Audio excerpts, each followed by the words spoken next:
Ito nga pala ang aking mga pinsan, nakakulong dito sa kwarto. Hinahanap ko sila, hindi ko sila makikita. Ano nga nga rito pala?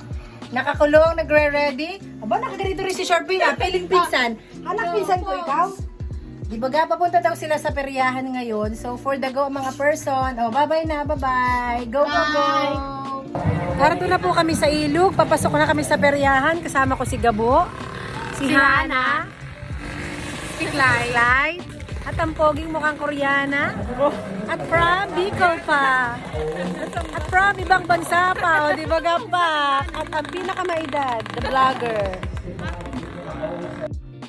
Magandang gabi po sa inyong lahat. Narito nga pala kami sa Barangay Ilog kasama ang aking mga pinsan. Dumating kasi ang aking pinsan na taga Bicol.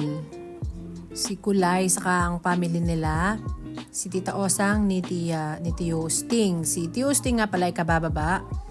At siya ay nagbabarko din. So, naisipan nito mga bagets na ito na mag-akit dito sa peryahan. Dahil nabalita nila na mayroong peryahan sa Barangay Ilog. For the go, ako isinama ng mga bagets na ito at ako daw ay gusto nilang ka-jamming. O, diba? At feeling ko talaga pagkasama ko itong mga bagets na ito ay ako'y 16 lang. Feeling ko ay ako'y teenage pagkasama ko ang mga bagets na ito.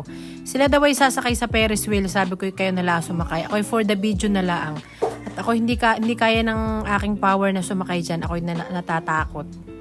Ako'y takot sa heights. Kaya hindi ko kayang sumakay sa mga ganyang mga rides.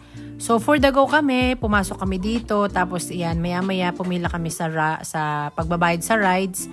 At ang bayad nga pala dito sa rides na ito guys is 50 per head.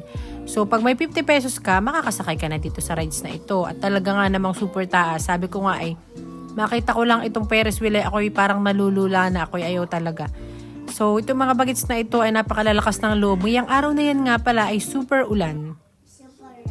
Maigi na lang at hindi ganun kalakas yung ulan. Patagi-tagiti lang yan.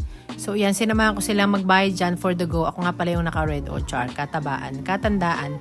Pero feeling level ko ang edad nila pagkasama ko ang mga bagets na ito. Ayan si Hana ni Klein. Sumakay na sila sa rides. At maya-maya, hindi nagtagal kami nagsiuwi na. At iyan, nanganta naman ng mga bagets diyan sa nanganta naman ng mga bagets sa bahay. At sabi nga nila ay, ate tayo naman ay manganta at naki na may mainip nang tayo ay pauwi na. So yan, jamming muna kami dyan, mga magkakasama mga pinsan. Kasi bihirang-bihira talaga guys kaming magka-jamming na magpipinsan. Bihirang-bihira, lagi naman ako may pasok, tapos may pasok din yung mga bagets na ayan. Kaya for the go, yun lang po, just wanna share to you. Thanks for watching!